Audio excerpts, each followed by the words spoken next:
Praise the lord. మన ప్రభువైన యేసుక్రీస్తు వారి శ్రేష్టమైన నామంలో మీ అందరికీ కూడా వందనాలు. ఈరోజు ఆ పరమ తండ్రి మనందరినీ ప్రేమించి అనుగ్రహించినటువంటి వాగ్దానము, యబ్బేసు ప్రార్థింపగా దేవుడు అతడు మనవి చేసిన దానిని అతనికి దయచేసెను. మొదటి దినవృత్తాంతముల గ్రంథము 4వ అధ్యాయం 10వ వచనం.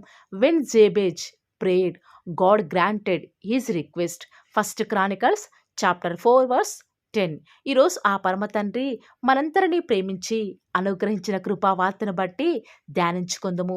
ఈరోజు వరకు ఎవరైతే దేవుని పాదాల దగ్గర తాము మనవి చేసిన దానిని పొందుకోవాలని దేవుని దగ్గర కన్నీరు కారుస్తూ అడుగుతూ వస్తూ ఉన్నారో వారు మనవి చేసిన దానిని తప్పక ఆ పరమ తండ్రి ఈరోజే ఈ క్షణమే మీ విశ్వాసాన్ని బట్టి అనుగ్రహించునుగాక. ఆమేన్. విశ్వాస యాత్రలో మనకు ఎన్నో అవసరాలు, అక్కరలు కలిగి ఉంటాం ప్రియులారా. వాటిని తీర్చడానికి దేవుని దగ్గర ప్రార్థిస్తాము, మంచిదే. కానీ మనం దేవుని దగ్గర సమాధానం ఒకవేళ రాకపోతే అడగటమే మానివేస్తాము. అంతేకాదు, దేవుని అడిగినది మనం పొందుకోలేకపోతే దేవుని వెంబడించడమే మానివేస్తాము. కానీ ఎప్పుడైతే మనం దేవుణ్ణి ఏదైతే అడుగుతూ వస్తామో దాన్ని పొందుకున్నామని నమ్మితే చాలు, దేవుడు తప్పక మీ యొక్క విశ్వాసాన్ని బట్టి మీకు అనుగ్రహిస్తాడు. ఒక్కసారి ప్రియులారా, నేను మనవి చేసిన దానిని నా దేవుడు వింటున్నాడు అని ప్రార్థిస్తే చాలు. ఎందుకు దేవుడు మన మనవిని ఆలకించడు? ఈనాడు మన ఆత్మీయ జీవితంలో మన ప్రార్థనను, మన మనవిని దేవుడు ఆలకించాలంటే మొదటిగా ఆయన్ని ప్రేమించాలి.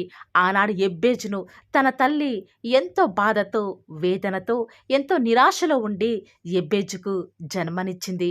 అప్పుడు తనతో అందరూ కూడా, అమ్మా, నువ్వు ఇంత వేదనలో కన్నీటితో నీ కుమారునికి జన్మనిచ్చావే, మరి నీ కుమారునికి ఏం పేరు పెడుతున్నావు అని అందరూ కూడా తనని పదే పదే అడుగుతూ వస్తున్నప్పుడు తన తల్లిని తనకు ఏం పేరు పెట్టాలి అని, నేను వేదనతో నా కుమారుని కన్నానే కాబట్టి అతనికి యెబ్బేజు అని పేరు పెడుతూ వస్తుంది. అనగా వేదన, బాధ. అప్పుడు యెబ్బేజు స్నేహితులు తనను ఎంతగానో హేళన చేస్తూ వస్తూ ఉన్నప్పుడు యెబ్బేజు తన తల్లి దగ్గరికి వెళ్ళి, అమ్మా, నాకే ఎందుకు ఇలాంటి పేరు నువ్వు పెడుతూ వచ్చినావు? అందరూ కూడా నన్ను ఎగతాళి చేస్తున్నారే అని తన తల్లిని అడుగుతూ వస్తున్నప్పుడు తన తల్లి అంటుంది, అయ్యా, నా బాధలలో నిన్ను కన్నాను కాబట్టి నీకు యెబ్బేజు అని పేరు పెడుతూ వస్తూ ఉన్నాను. కానీ నువ్వు నీ దేవునికి ప్రార్థిస్తే తప్పక ఆయన యొక్క దుఃఖం నుంచి విడిపించి నువ్వు మనవి చేసిన దానిని దేవుడు నీకు తప్పక అనుగ్రహిస్తాడు అని చెప్పగానే యెబ్బేజు ఎప్పుడైతే విశ్వాసం ఉంచి, దేవా, నా మొరను ఆలకించి నన్ను ఆశీర్వదించరా, నా సరిహద్దును విశాలపరచి నీ చెయ్యి నాకు తోడుగా ఉంచి దయచేసి నా మీదకి కీడు రాకుండా దానిలో నుంచి నన్ను తప్పించుము అని ప్రార్థించగానే యెబ్బేజు ఎంత వేదనతో ప్రార్థించాడో దేవుడు యెబ్బేజు యొక్క మనవిని వింటూ వస్తూ ఉన్నాడు. యెబ్బేజు ఏదైతే ప్రార్థించాడో ఆ పరమ తండ్రి యెబ్బేజు జీవితంలో అనుగ్రహిస్తూ వస్తూ ఉన్నాడు. ఆనాడు యెబ్బేజు చేసిన ప్రార్థనకు ఆ పరమ తండ్రి చెవియొగ్గి అతను అడిగిన దానిని దయచేసి వస్తూ ఉన్నాడు కదా. ఈరోజు ఎవరైతే వారి దుఃఖంలో, వేదనలో దేవుని విడిచిపెట్టకుండా వెంబడిస్తున్నారో దేవుడు వారిని కాపాడి వారి సరిహద్దులను విశాలపరచునుగాక. ఆమేన్. దేవుని యొద్దకు వచ్చువాడు ఆయన ఉన్నాడని, తాను అడిగిన దానిని దయచేస్తాడు అని లేఖనాలు సెలవిచ్చిన రీతిగా మనం ఎప్పుడైతే దేవుణ్ణి ఏదైతే అడుగుతూ వస్తున్నామో దానిని పొందుకున్నాము అని నమ్మితే చాలు ప్రియులారా. దేవుడి మీద నువ్వు ఉంచుకున్నటువంటి ఆ యొక్క గ్రుడ్డి నమ్మకమే నీ జీవితంలో నువ్వు దేవుని అడిగింది సమస్తం కూడా పొందుకునేలాగా చేస్తుంది. ఇన్ని రోజులు కూడా నువ్వు పడినటువంటి దుఃఖం, బాధ రాబోయే తరతరాల సంతోషానికి, ఆనందానికి ఆశీర్వాదకారకంగా ఆ పరమ తండ్రి నిన్ను చేయబోతూ వస్తూ ఉన్నాడు. దేవుడు ఇంతలా నిన్ను ఆశీర్వదించాలంటే నువ్వు దేవుని విషయంలో త్యాగపూరితమైన జీవితాన్ని నీ వద్ద నుంచి ఆ పరమ తండ్రి ఈ క్షణంలో కోరుకుంటూ వస్తూ ఉన్నాడు. ఆయన దృష్టికి నీ యొక్క ప్రవర్తన యథార్థంగా ఉండాలి. ప్రతి విషయంలో నువ్వు చేసే చిన్న పనైనా సరే అదంతా కూడా ఆ పరమ తండ్రి ఆ యొక్క పరలోకం నుంచి చూస్తున్నాడని ఎరిగి ఆయనకి మాత్రమే నువ్వు భయపడాలి. దేవుడికి నీ జీవితంలో ప్రముఖ స్థానం ఇవ్వాలి. ఎలాంటి ప్రతికూల పరిస్థితులు నీ జీవితంలో ఎదురైనా సరే దేవుని విశ్వసించే విషయంలో ఏ మాత్రము కూడా వెనుకంజ వేయకు. ఇలా దేవుని చిత్తాన్ని గనక నువ్వు నెరవేరిస్తే ఎందుకు నీ మనవని ఆ పరమ తండ్రి ఆలకించడు? ఎందుకు నీకు సమాధానం ఇవ్వడు? తప్పక నీ దేవుడు తన్ను ప్రేమించు వారి కొరకు ఏమి సిద్ధపరిచాడో అవి కంటికి కనపడలేదు, చెవికి వినపడలేదు, మనుష్య హృదయానికి సైతం గోచరం కాలేదు. ఇలాంటి దేవుని కలిగి ఉన్న నువ్వు నేను ప్రార్థించే విషయంలో ఏమాత్రము కూడా వెనుకంజ వేయకూడదు. నువ్వు మనవి చేసిన దానిని దేవుడు ఇచ్చే విషయంలో బహుశా కొంచెం జాగు చేసినా కూడా మౌనంగా, దేవుని ఏమాత్రము కూడా ప్రశ్నించకుండా, దేవుని ఏమాత్రము కూడా సందేహించకుండా ప్రార్థనలో ఓపికతో కనిపెట్టు. ఆయనకు మొరపెట్టు వారిని, ఆయన కొరకు ఎదురు చూసేవారిని ఆయన ఎంత మాత్రమో కూడా సిగ్గుపరచనీయుడు. ప్రియులారా, ప్రియులారా, ఒక్కసారి యొక్క వాగ్దానం నిమిత్తమై నా యొక్క జీవితంలో దేవుడు ఈరోజు జరిగినటువంటి ఆశ్చర్యకార్యాన్ని చెప్పదలుచుకుంటూ వస్తూ ఉన్నాను. ప్రియులారా, ఈరోజు నేను నా యొక్క జాబు నిమిత్తమై ఇంటర్వ్యూకి వెళ్ళాలని దేవుడికి ప్రార్థిస్తూ వస్తూ ఉన్నాను. వేకువజామునే ఉదయకాలమునే 3:30కి లేచి ప్రతిరోజు కూడా దేవా ఇంటర్వ్యూకి వెళ్తున్నాను, నాకు ఇంటర్వ్యూ విషయంలో ఒక్కసారి సహాయం చేయరా, నేను మనవి చేసిన దానిని మీ చిత్తమైతే నాకు జాబునివ్వండి అని దేవుడికి ఎన్నోసార్లు మొరపెడుతూ వస్తూ ఉన్నాను. ఇంటర్వ్యూకి వెళ్తూ వస్తూ ఉన్నాను. ఫస్ట్ రౌండ్ కంప్లీట్ అయింది. ఇంక అనుకున్నాను జాబ్ వచ్చేస్తుంది అని. సెకండ్ రౌండ్‌కి పిలిచారు. వెళ్తూ వస్తూ ఉన్నాను. కానీ హృదయంలో ఎంతగానో కలవరం. ఆ యొక్క ఆ యొక్క ఇంటర్వ్యూలో అసలు నేను వారు అడిగిన ప్రశ్నలకు సమాధానం చెప్పగలనా? డెమో సరిగా ఇవ్వగలనా అని హృదయమంతా కూడా కలవరంతో నిండిపోయింది ప్రియులారా. వారు అడిగే ప్రశ్నలకి సమాధానం ఇవ్వగలనా అని విధానంలో నేను వెళ్తూ వస్తూ ఉన్నాను. డెమో స్టార్ట్ చేస్తూ వస్తూ ఉన్నాను. నా హృదయంలో ఒకటి నిశ్చయిత, నా దేవుడు నేను అడిగిన దానిని నాకు దయచేస్తాడు, నేను మనవి చేసిన దానిని అనుగ్రహిస్తాడు అన్న విశ్వాసంతో డెమో చెప్తూ వస్తూ ఉన్నాను. అక్కడ ఉన్నటువంటి ఆ యొక్క అధికారులు, సుపీరియర్ అంతా కూడా ఆశ్చర్యపోతూ వస్తూ ఉన్నారు. ఎలాంటి ప్రశ్నలు నన్ను అడగలేదు. పైగా వారు నా యొక్క పర్ఫార్మెన్స్‌ని బట్టి ఎంతగానో సాటిస్ఫై అవుతూ వస్తూ ఉన్నారు. చూసారా ప్రియులారా, ఇది దేవుడి కార్యం కాదంటారా? విశ్వాసంతో దేవా నువ్వు అడిగింది నాకు ఇస్తావు కదా అని నిశ్చయతో ఆ జాబ్ నాది అన్న విధానంలో నేను ఆ యొక్క ఇంటర్వ్యూకి ఈరోజు వెళ్తూ వస్తూ ఉన్నాను. దేవుడు ఖచ్చితంగా నేను అనుకున్న విధానంలో, నేను అనుకున్న విధంగా ఆ జాబ్‌ని అంతమందిలో ఆ పరమ తండ్రి నాకే అనుగ్రహిస్తూ వస్తూ ఉన్నాడు. అలాంటి ప్రార్థన ఈరోజు కూడా బహుశా మీలో అనేక మంది చేస్తూ ఉండవచ్చు. కానీ మీ ప్రార్థన ఎలాగుండాలంటే, నేను అడిగింది ఇచ్చావు తండ్రి, మీకు స్తోత్రాలు అని ప్రార్థిస్తే మీ నమ్మకం చొప్పున మీకు కలుగునుగాక. ఈ మాటల మీద ఎవరైతే ఈరోజు విశ్వాసం ఉంచుతున్నారో నాతో పాటు ప్రార్థనలో ఏకీభవిస్తారా ప్రియులారా? ప్రార్థన. నన్ను మమ్మల్ని మిక్కిలిగా ప్రేమించిన మా ప్రియ పరలోకమందున్న మా తండ్రి, జీవం కలిగిన దేవా, మీ బంగారు పాదాలకు లెక్కలేనన్ని స్తుతులు స్తోత్రాలు చెల్లించుకుంటూ వస్తూ ఉన్నాను. దేవా, నేడు దినం నుంచి ఇప్పటి వరకు కూడా మమ్మల్ని కాచి కాపాడినారు, మమ్మల్ని భద్రపరిచినారు తండ్రి. మీ క్షేమం చేత నన్ను మమ్మల్ని కూడా మీరే నింపిన విధానం బట్టి వందనాలు చెల్లించుకుంటూ వస్తూ ఉన్నాను. దేవా, ఈ యొక్క ఉదయకాల సమయంలో తండ్రి మీరు అనుగ్రహించినటువంటి వాగ్దానాన్ని బట్టి వందనాలు చెల్లించుకుంటూ వస్తూ ఉన్నాను. నిజముగా తండ్రి మీరు మా పక్షముగా ఉండి నేటి వరకు కూడా మా యొక్క ప్రతి ప్రయత్నంలో, మా యొక్క ప్రతి పనిలో కూడా మీరే మాకు తోడుగా ఉండి సహాయం చేస్తున్నటువంటి మా తండ్రి మీకే స్తుతులు స్తోత్రాలు చెల్లించుకుంటూ వస్తూ ఉన్నాను.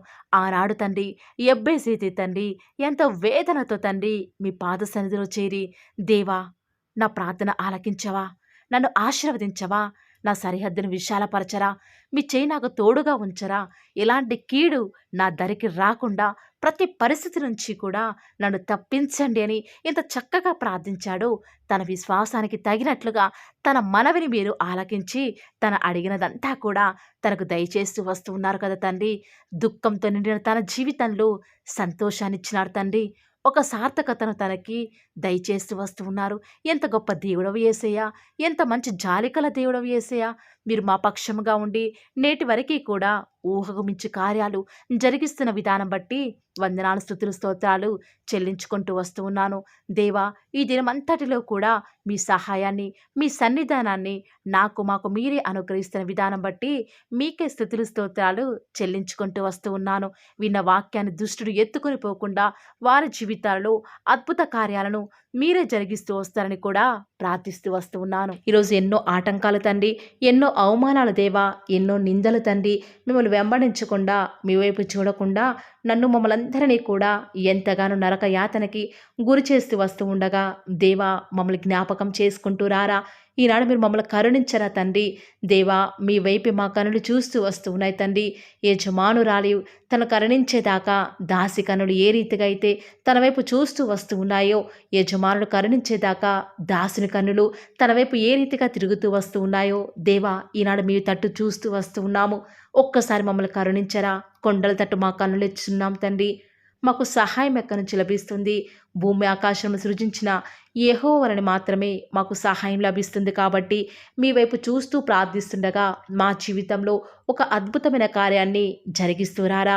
మిమ్మల్ని నమ్ముకున్న బిడ్డల పక్షముగా ఈ యొక్క వాగ్దానాన్ని ఉన్నది ఉన్నట్లుగా నెరవేరుస్తూ వస్తారని కూడా మీ సన్నిధానంలో వేకువజామున ప్రార్థిస్తూ వస్తూ ఉన్నాము. ఈరోజు ఎవరైతే మీ ప్రియులైన బిడ్డల తండ్రి వాగ్దానం విని ప్రార్థనలో ఏకీభవిస్తూ వస్తున్నారో వారి జీవితాలలో తండ్రి మీ యొక్క అద్భుతమైన కార్యాన్ని ఉన్నది ఉన్నట్లుగా జరిగిస్తారని కూడా ప్రార్థిస్తూ వస్తూ ఉన్నాను.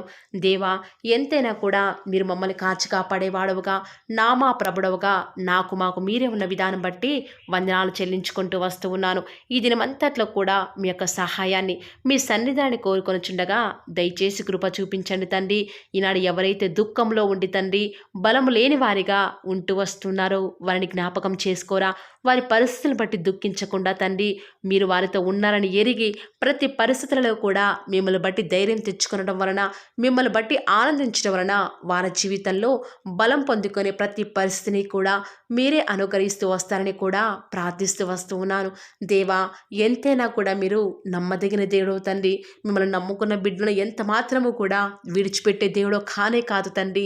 అందుని బట్టి మిమ్మల్ని హృదయమారా సంతోషంతో తండ్రి ప్రార్థిస్తూ స్తుతిస్తూ వస్తూ ఉన్నాను. దేవా ఎవరైతే ఎన్నో సంవత్సరాలుగా తండ్రి వారి యొక్క దుఃఖాలలో తండ్రి మీ పాద సన్నిధిలో చేరి ప్రార్థిస్తున్నారు, వారి ప్రార్థనకు జవాబును అనుగ్రహిస్తున్నారా దేవా. వారికంటూ సంతోషాన్ని ఇవ్వండి తండ్రి. దేవా ఈ లోకంలో మాకు ఏమి ఉన్నప్పటికీ కూడా సంతోషం రాదు, కానీ మీ యందు ఆనందించడం వలన మాత్రమే మాకు సంతోషం కలుగుతుంది. కాబట్టి దేవా దయచేసి కృప చూపించండి. ప్రత్యేకంగా తండ్రి ఈ దినమంతటి కొరకై మీ పాద సన్నిధికి వస్తూ ఉండగా దయచేసి మీరు మాకు సహాయం చేస్తురండి. దయచేసి మీరు కృప చూపిస్తారని కూడా ప్రార్థిస్తూ వస్తూ ఉన్నాను. ఎంతైనా కూడా మీరు నమ్మదగిన దేవుడవు దేవా. ఈరోజు మీరు మమ్మల్ని ప్రేమించి మాకు ఫాలో ది వార్ ఛానల్ ద్వారా అనుగ్రహించిన వాగ్దానం బట్టి వందనాలు చెల్లించుకుంటూ వస్తున్నాను. ప్రతిదినం కూడా నమ్మకంగా తండ్రి మీ యొక్క బిడ్డల అవసరాల నిమిత్తమై మీరు నన్ను జ్ఞాపకం చేసుకొని ప్రతిదినం కూడా ఫాలో ది వార్ ఛానల్ ద్వారా అనుగ్రహిస్తున్న డైలీ బ్రెడ్ని బట్టి కూడా వందనాలు చెల్లించుకుంటూ వస్తూ ఉన్నాను. మీ యొక్క అనాదికాల సంకల్పం చొప్పున నేటి వరకు కూడా ఈ యొక్క పరిచర్యను ఎంతో ఘనమైన విధానంలో మీకు మహిమకరంగా నడిపించుకుంటున్న విధానం బట్టి మిమ్మల్ని ఆరాధిస్తూ వస్తూ ఉన్నాను. దేవా మీ ప్రియులైన బిడ్డలు ప్రతి దినం కూడా ప్రేయర్ రిక్వెస్ట్లు పెడుతూ వస్తూ ఉన్నారు. అట్టి బిడ్డలను జ్ఞాపకం చేసుకుంటూ రారా దేవా. వారి యొక్క ప్రతి అవసరాల నిమిత్తమై భారం కలిగి ప్రార్థించేటువంటి మంచి మనసును నాకు అనుగ్రహించండి దేవా. ఎవరైతే ఎలాంటి సమస్యల గుండా వేదనల గుండా చెప్పుకోలేని పరిస్థితుల గుండా ఈరోజు ఎవరైతే వెళ్తున్నారో ఒక్కసారి మీరు దయచేసి వారిని జ్ఞాపకం చేసుకుంటూ రారా. ప్రతి పరిస్థితులలో కూడా మీరే వారికి చాలని దేవుడుగా ఉంటూరండి. ఈరోజు ఎవరైతే ప్రయత్నించబోతున్నారో వారి ప్రతి పనిని కూడా మీరే సఫలం చేస్తురండి. నేడు దినమున ఏ పనులైతే ఆగిపోతూ వస్తూ ఉన్నాయో ఆ యొక్క ప్రతి పని కూడా ఆగిపోకుండా ముందుకే సాగిపోయే కృపను ప్రతి ఒక్కరికి కూడా మీరే అనుగ్రహిస్తూ వస్తారని కూడా ప్రార్థిస్తూ వస్తూ ఉన్నాను. దేవా ఈరోజు మీ బిడ్డనే వారు చేసే ప్రతి వ్యాపారాన్ని కూడా దీవించండి, ఆశీర్వదించండి. ఎక్కడా కూడా నష్టం రాకుండా దయచేసి మీరు వారిని జ్ఞాపకం చేసుకుంటూ రండి. అంతేకాదు దేవా మీరే మా ప్రతి అవసరాలలో కూడా మీరే మాకు దేవుడుగా ఉంటారని కూడా ప్రార్థిస్తూ వస్తున్నాను. ఈరోజు ఎవరైతే తండ్రి దూర ప్రాంతాలకు ప్రయాణమై వెళ్ళుచున్నారో వారిని జ్ఞాపకం చేసుకుంటూ రండి. ఇతర రాష్ట్రాలకు ఇతర దేశాలకు వెళ్ళే బిడ్డల్ని జ్ఞాపకం చేసుకుంటూ రండి. మీ ప్రియులైన బిడ్డలు ఎక్కడ ఉన్నా ఏ వ్యాపారం చేసినా మీ నామానికి మహిమ తెచ్చే విధంగా వారిని జ్ఞాపకం చేసుకుంటూ రండి దేవా. ఈనాడు ఈ లోకంలో మా కళ్ళ ముందే తండ్రి భక్తిహీనులైన వారు, దేవుని ఎరగని వారు గొప్ప స్థితిలోనికి వెళ్ళిపోతుంటే వారిని చూసి మీ బిడ్డల వారు డిసప్పాయింట్మెంట్ అవ్వకుండా తండ్రి మీరు వారిలో ఉన్నారు కాబట్టి మీరు మమ్మల్ని ఖచ్చితంగా ఒకరోజు గొప్ప స్థితిలో ఉంచుతారని నిరీక్షణ కలిగి మేము జీవించే భాగ్యాన్ని మాకు మీరు అనుగ్రహిస్తురండి. బహుశా మాకు ఈనాడు ఈ లోకాను ఇష్టానుసారంగా ఏమీ లేకపోవచ్చు, కానీ ప్రతిదినం కూడా అన్ని లేని వారికి లేనటువంటి ఆదరణను ప్రతిదినం కూడా ఈ యొక్క పోలం దివర్ ఛానల్ ద్వారా మీరు మాకు అనుగ్రహిస్తున్నారు కదా తండ్రి. దాన్ని బట్టి మీకు వందనాలు చెల్లించుకుంటూ వస్తూ ఉన్నాను. దేవా, దయ చూపించండి తండ్రి. దయచేసి మాకు సహాయం చేయరా తండ్రి. మీ అంత విశ్వాసం ఉంచి ప్రార్థిస్తున్నాం కదా. మా జీవితాలలో మీ యొక్క గొప్ప కార్యాన్ని జరిగిస్తారని కూడా మీ పాద సన్నిధిలో ప్రార్థిస్తూ వస్తూ ఉన్నాను. ఈరోజు ఎవరైతే తండ్రి దుఃఖంలో, వేదనలో, చెప్పుకోలేని పరిస్థితులలో తండ్రి అనారోగ్యాల గుండా వెళ్తున్నారో, ఐసీయూలలో ఉన్నారు, జనరల్ వార్డులలో ఉన్నారో తండ్రి, ఎవరైతే హాస్పిటల్ చెకప్ కొరకే వెళ్తూ వస్తూ ఉన్నారో తండ్రి, ఎవరైతే మరణపు పడకలో తండ్రి లేవలేని స్థితిలో తండ్రి మృత్యుతో పోరాడుతూ తండ్రి కనీస ప్రార్థనలో ఏకీభవించినటువంటి నిస్సహాయ స్థితిలో ఉన్నారో అట్టి బిడ్డల కొరకు ఈరోజు భారం కలిగి ప్రార్థిస్తున్నాను. ఒక్కసారి మీరు వారిని జ్ఞాపకం చేసుకుంటూ రారా దేవా. దయచేసి మీరు వారి యందు కృప చూపించండి తండ్రి. ఎవరు ఎలాంటి మరణకర పరిస్థితిలో ఉన్నప్పటికీ నీకు తండ్రి మీరే వారిని ఆజ్ఞాపించండి తండ్రి. వారిని లేవనెత్తండి. మా ప్రతి పరిస్థితులలో కూడా మీరే మాకు చాలని దేవుడుగా ఉంటారని కూడా మీ పాద సన్నిధిలో ప్రార్థిస్తూ వస్తున్నాను. ఈరోజు ఎవరైతే పిల్లలు లేరని బాధపడుతున్నారో వారికి సంతానాన్ని అనుగ్రహించండి దేవా. సంతు లేని దానిని ఈనాడు సంతు లేని దానిని కుమారులు గల సంతోషం గల తల్లిగా చేస్తానని వాగ్దానం చేసిన దేవా, దయచేసి సహాయం చేయండి. అబ్రహాం వలవను దీవించండి తండ్రి. వారి యొక్క సంతానము ఇసుక రేణువుల వలె విస్తరించుటకు గాను మీరే వారికి సహాయం చేస్తారని కూడా ప్రార్థిస్తూ వస్తూ ఉన్నాను. డెలివరీ కొరకే సిద్ధపడుచున్నటువంటి గృహిణులను జ్ఞాపకం చేసుకునండి. గర్భిణీ స్త్రీలను ఆశీర్వదించండి తండ్రి. తల్లి బిడ్డలకు క్షేమకరమైన ఆరోగ్యాన్ని మీరే వారికి అనుగ్రహిస్తూ వస్తారని కూడా ప్రార్థిస్తూ వస్తూ ఉన్నాను. దేవా, ప్రత్యేకించి తండ్రి ఉద్యోగం లేదని బాధపడుతున్న యవ్వనస్తుల జ్ఞాపకం చేసుకోరా తండ్రి. వారి యొక్క ప్రతి పరిస్థితులలో కూడా మీ యొక్క సహాయాన్ని కోరుకొనిచుండగా దయచేసి కృప చూపించండి. మీరే వారికి తోడుగా ఉంటూ వస్తారని కూడా ప్రార్థిస్తూ వస్తూ ఉన్నాను. దేవా, ప్రత్యేకించి తండ్రి వివాహం ఆలస్యమైపోతుందని ఎంతోమంది ఆడబిడ్డలు యవ్వనస్తులు దుఃఖంలో ఉన్నారు. ఎన్నో ఉపవాస ప్రార్థనలు చేస్తూ ఉండవచ్చు. దేవా, దయచేసి వారు భారం కలిగి చేస్తున్న ప్రార్థనను అంగీకరించి తగిన సమయంలో తండ్రి వారి యొక్క వివాహం జరుగుట ద్వారా మీ నామానికి మీరే మహిమ తెచ్చుకుంటూ వస్తారని కూడా ప్రార్థిస్తూ వస్తూ ఉన్నాను. ఇంకా తండ్రి ఎవరైతే తండ్రి చెప్పుకోలేని సమస్యల చేత ఇరుగు పొరుగు వారి దేవా సమస్యల చేత బాధపడుతున్నారో వారిని జ్ఞాపకం చేసుకొని వారికి సంతోషాన్ని అనుగ్రహిస్తారని ఇప్పటి వరకు కూడా చేస్తూ వచ్చిన ప్రార్థన అంగీకరించినారని నమ్ముచూ స్తుతిస్తూ యేసుక్రీస్తు నామమున స్తుతించి ప్రార్థించి వేడుకొనుచున్నాం తండ్రి. ఆమేన్.